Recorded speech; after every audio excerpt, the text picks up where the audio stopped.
there's a moment, a silent, devastating moment when everything changes. It's not loud, there's no dramatic confrontation. It's just a sudden, bone-chilling clarity. The empath finally sees the narcissist's true face, and in that instant, something breaks. Not the empath, the contract. Jung called this moment the severance of unconscious collusion. What most people don't understand is that the relationship between a narcissist and an empath isn't random. It's a soul contract, an unconscious agreement between two broken people who believed they could heal each other. Jung identified this as a specific form of what he termed negative synchronicity, where two shadows find each other across a crowded room and recognize their perfect psychological match. But here's what Jung discovered that changes everything. When the narcissist breaks this contract, when they violate the one sacred agreement that held this toxic dance together, they don't destroy the empath, they release them. And what emerges from that release is something the narcissist never anticipated, something terrifying. Today, I'm showing you exactly what Jung documented about this transformation. Because the moment that contract breaks, the moment the empath sees through the illusion completely, a psychological awakening occurs that Jung called the most dangerous evolution in human consciousness. The kindest people aren't weak. They're weapons waiting to be forged, and the narcissist just handed them the fire. Jung spent over 3 decades analyzing these dynamics in his clinical practice.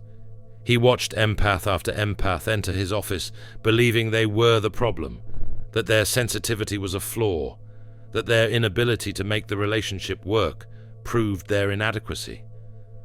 But Jung saw something entirely different. He saw individuals on the verge of the most profound psychological transformation possible, standing at the threshold of what he called the birth of the authentic self. The question wasn't whether the empath would survive. The question was whether they'd recognize the gift hidden inside the devastation. Before we understand how this contract breaks, you need to understand what it actually was. Because this wasn't about love. Jung was explicit about that in his work on projection dynamics. This was about shadow projection, the unconscious mechanism where we see in others what we cannot bear to acknowledge in ourselves. The soul contract between the narcissist and empath operates on a simple but devastating exchange. The empath unconsciously agrees to carry the narcissist's shame, their self-hatred, their capacity for cruelty. In return, the narcissist agrees to carry the empath's power, their boundaries, their ability to say no. Jung wrote extensively about this in his analysis of codependent relationships. He observed that empaths don't just attract narcissists randomly. They unconsciously seek them out because the narcissist promises to handle all the aggressive, self-protective functions the empath was taught to suppress.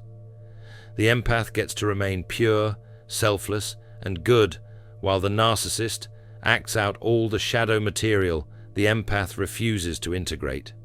Meanwhile, the narcissist desperately needs the empath's capacity for genuine feeling. Behind their grandiose mask lives a terrified child who can't access authentic emotion. The empath becomes their emotional life support system, feeling everything the narcissist has locked away in their own shadow. This creates what Jung termed mutual shadow possession. Neither person is complete. They've split the human psyche between them. The empath holds all the vulnerability. The narcissist holds all the power. Together, they make one functional human being. Separately, they're each missing half of themselves. Jung documented how this split creates a psychological symbiosis that feels like destiny to both parties. The empath believes they've finally found someone who needs them completely, validating their identity as a healer and caretaker. The narcissist believes they've found the perfect mirror, someone who will reflect their grandiosity without demanding genuine reciprocity. In his private case notes, Jung described this dynamic as the most stable form of mutual destruction I have observed. Both parties are getting something from the arrangement. The empath gets to avoid their own power and the responsibility that comes with it. The narcissist gets to avoid their own vulnerability and the terror that accompanies it. But every contract has terms, and the most important term of this soul contract is simple.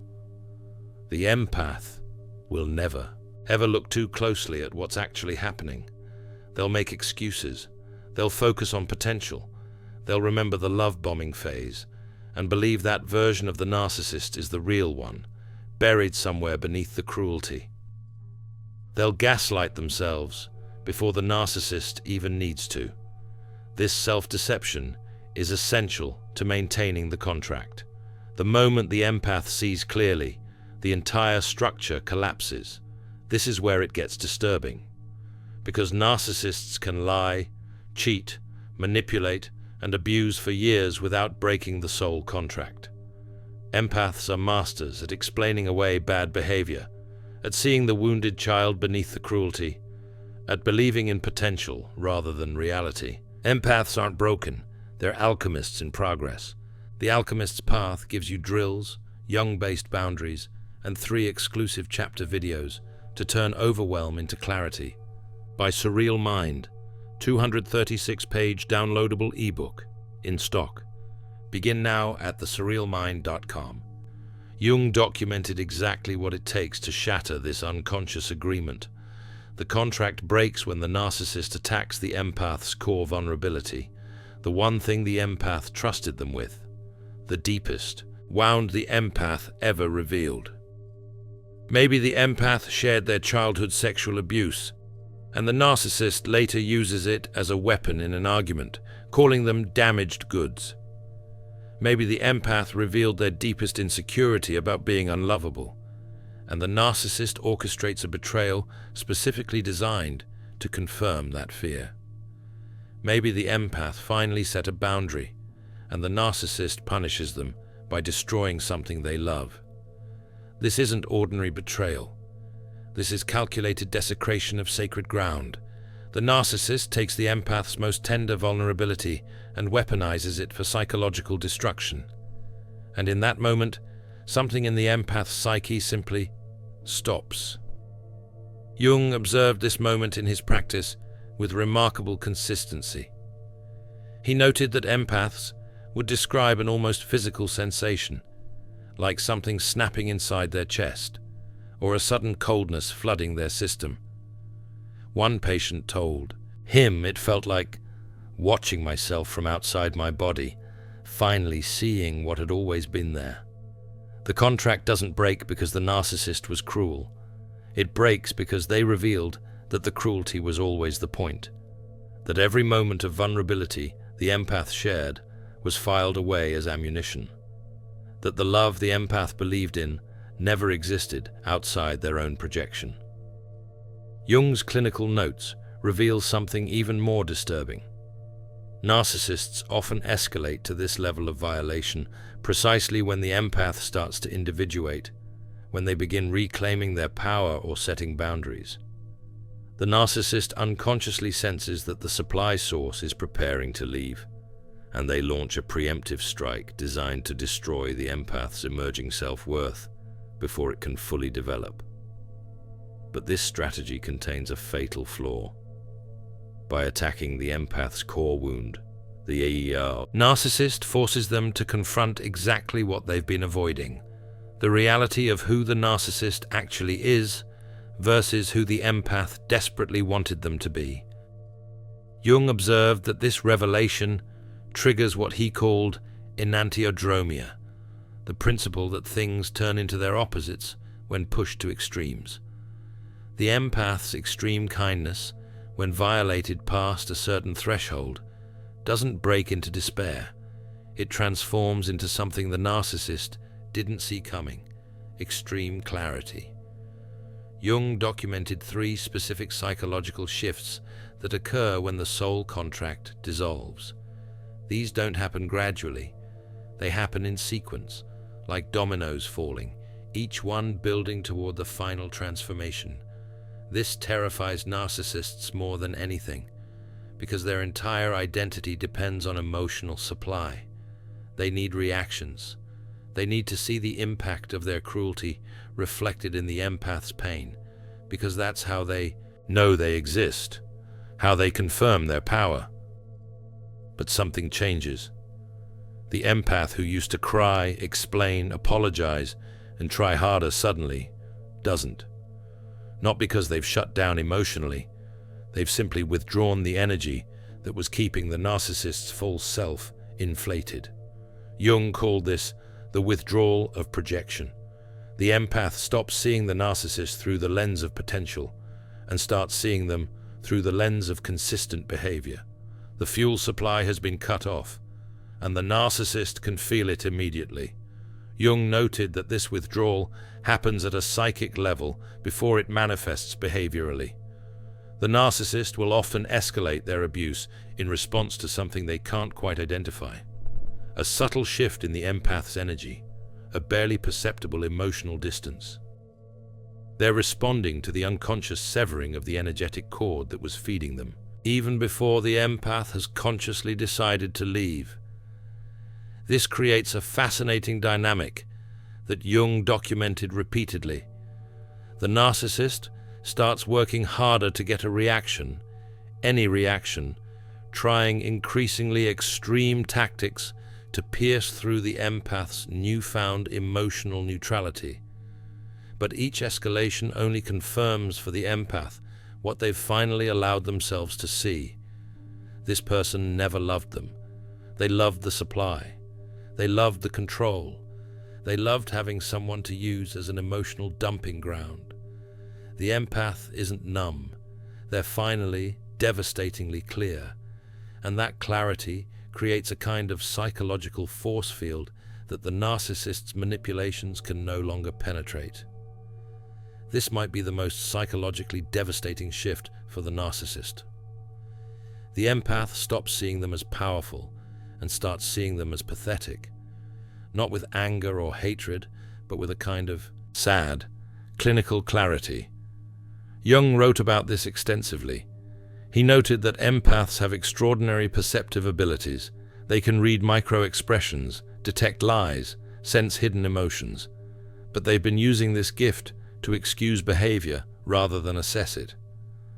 They've been seeing the wounded child beneath the monster and relating to the child instead of protecting themselves from the monster. When the contract breaks, this perceptive ability doesn't disappear. It just stops being filtered through compassion. And what the empath sees is devastating in its simplicity. A scared child throwing tantrums, desperately trying to feel powerful by making others feel small. The narcissist transforms from an intimidating force into a toddler in an adult body. The emperor has no clothes, and the empath can finally see it clearly. Jung described this moment as the collapse of the projected imago. All the power, all the mystique, all the complicated psychological explanations for the narcissist's behavior suddenly reduced to something embarrassingly simple. This person is deeply insecure, and they've built their entire identity around never having to feel that insecurity. They need victims, not because they're powerful, but because they're terrified of their own powerlessness. One of Jung's patients described this realization perfectly. I suddenly saw him as he actually was, not a brilliant, complicated, tortured soul, just a man who learned very early that he could avoid his own pain by causing pain in others. And once I saw it, I couldn't unsee it.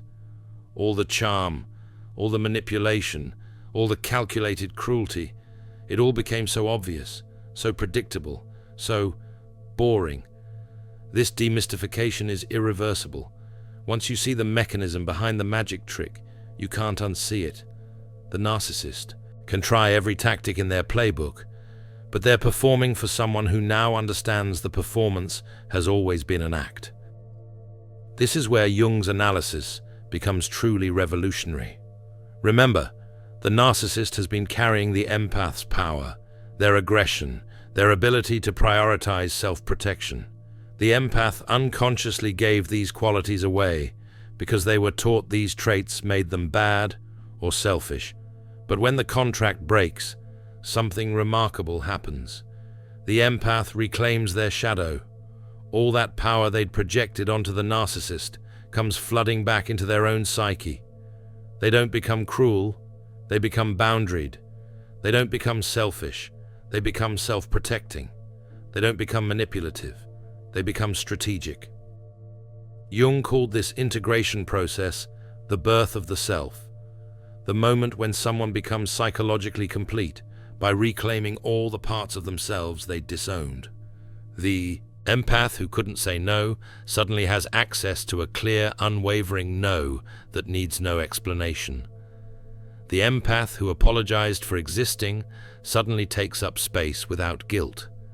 The empath who absorbed everyone else's emotions suddenly distinguishes between what's theirs and what belongs to others. Jung's case files reveal the profound nature of this transformation. Empaths described feeling physically stronger, standing taller, speaking with more authority. They reported that people who used to walk all over them suddenly seemed cautious around them. They noticed that manipulative individuals avoided them entirely, as if they could sense that the old tactics wouldn't work anymore. This wasn't conscious behavior change. This was something deeper, a fundamental reorganization of the psyche. The empath had integrated their shadow, and with it came all the qualities they'd spent their life believing made people bad. The ability to be selfish when necessary, to be ruthless in self-protection, to disconnect from others' emotions when those emotions were being weaponized against them. But here's what Jung found most fascinating. These shadow qualities didn't make the empath less compassionate. They made their compassion more conscious, more chosen, more powerful, because it was backed by the ability to withdraw it when necessary. This is the transformation the narcissist never anticipated. They expected the empath to break. Instead, the empath integrated. Now that you understand the 3 signs, you need to understand what this feels like from the narcissist's perspective. Because Jung documented something that explains their desperate behavior when they sense the contract dissolving. Narcissists experience what Jung termed psychic death when they lose their primary source of narcissistic supply. This isn't metaphorical. Their false self, the grandiose identity they've constructed to avoid facing their core shame, requires constant external validation to maintain its existence. The empath has been providing that validation through their attention, their emotional reactions, their unwavering belief in the narcissist's specialness. When the empath withdraws this supply, the narcissist's false self begins to collapse. They can feel themselves dissolving.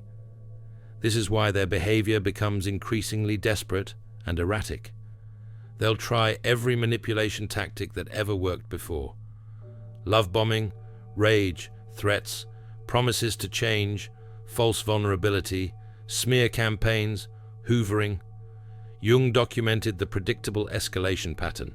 First, the narcissist tries to re-establish control through charm, reminding the empath of the good times, promising the person they fell in love with will return if the empath just gives them another chance. When this fails, they escalate to rage, attempting to provoke the emotional reaction they're desperately craving. When rage doesn't work, they switch to victim mode, suddenly revealing vulnerabilities they've never shown before, crying, apologizing, claiming to finally understand what they've done wrong. But here's what Jung observed that explains why these tactics suddenly don't work. The empath isn't resisting the manipulation. They're simply immune to it. The emotional hooks that used to pull the empath back in no longer penetrate. It's not that the empath has built stronger walls. It's that the door the narcissist used to enter through has been permanently sealed from the inside. Jung wrote that narcissists unconsciously understand when they've lost access to someone's psyche. They can sense when the unconscious collusion has ended, when they're no longer mirrored in the other person's eyes. And this triggers primitive terror, because on some level, they know, without external validation, they might discover they don't actually exist. The final desperate tactic Jung documented is what modern psychology calls hoovering, the attempt to suck the empath back in through any means necessary. The narcissist might manufacture a crisis, claim to be suicidal, threaten to expose secrets, turn mutual friends against the empath, or suddenly show up after months of silence with the perfect words the empath always wanted to hear.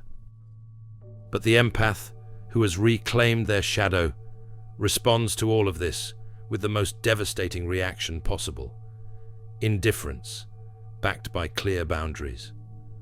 Not cruel indifference, but the simple recognition that this person's psychological survival is not the empath's responsibility. Everything Jung observed across decades of clinical work pointed to this single moment, the moment of enantiodromia, when the extreme kindness transforms into extreme clarity, when years of absorbed pain crystallize into unshakable knowing. When the empath doesn't break, they evolve. This isn't revenge. Revenge requires the other person to still matter. This is something far more permanent, complete indifference backed by absolute clarity. The empath who used to over-explain, who justified every boundary, who apologized for existing, suddenly becomes someone who simply states reality and walks away. The narcissist escalates. They always escalate when they sense they're losing control. They might expose the empath's secrets, turn friends and family against them, create elaborate scenarios designed to force contact, manufacture crises that require the empath's rescue. Jung called this the death throes of the false self, the final desperate attempts to resurrect the dynamic that was feeding the narcissist's identity. But something fundamental has shifted in the empath. Jung termed this the integration of the integrated personality, the emergence of someone who has reconciled both light and shadow, both compassion and boundaries, both softness and strength. The empath is no longer a victim because they've reclaimed the power they'd projected away. They're no longer a martyr because they've integrated the self-preservation instinct they'd judged as selfish. They've become what Jung believed was the ultimate expression of psychological maturity, someone who can hold both kindness and clear seeing, both empathy and self-protection, both love and boundaries. They're not less empathetic, they're precisely empathetic, choosing consciously where to direct their care rather than compulsively giving it to anyone who demands it. This is the warrior the narcissist accidentally created by violating the one thing that should have remained sacred. Jung's observation was profound. The narcissist's greatest weapon, their willingness to attack the empath's deepest vulnerability, became the catalyst for the empath's most profound transformation. Here's the truth that narcissistic abuse recovery communities often miss. The narcissist didn't win, not even close. By breaking the soul contract, by violating the empath's core vulnerability, by attacking the one person who actually saw their humanity beneath the mask, the narcissist forced the empath to complete their individuation process. Jung called individuation the privilege of a lifetime, the journey of becoming wholly yourself by integrating all the fragmented parts of your psyche. Most people never complete this process. They remain split, projecting their shadow onto others, unconsciously colluding in dysfunctional dynamics, never fully awakening to their complete psychological capacity. The empath, through the excruciating pain of having their core wound weaponized against them, was forced to integrate everything they'd previously disowned. They couldn't remain in denial. They couldn't keep seeing potential instead of reality. They couldn't keep sacrificing themselves to maintain a connection that was killing them. The contract had to break for the empath to become whole, and in forcing that break, the narcissist inadvertently gave the empath the greatest gift possible, the absolute necessity of choosing themselves. Meanwhile, the narcissist is left alone with their own shadow, which Jung identified as the narcissist's greatest terror. Without the empath to carry their shame, to mirror their grandiosity, to provide the emotional supply that kept their false self inflated, they're forced to confront what they've spent their entire life avoiding, the wounded, shame-filled core they've been running from since childhood. Some narcissists will find a new supply source, someone else to carry their shadow while they continue the same pattern. But Jung noted something crucial. Each time this pattern repeats and fails, each time they burn through another relationship, the underlying wound grows more painful. The false self becomes harder to maintain. The emptiness becomes more obvious.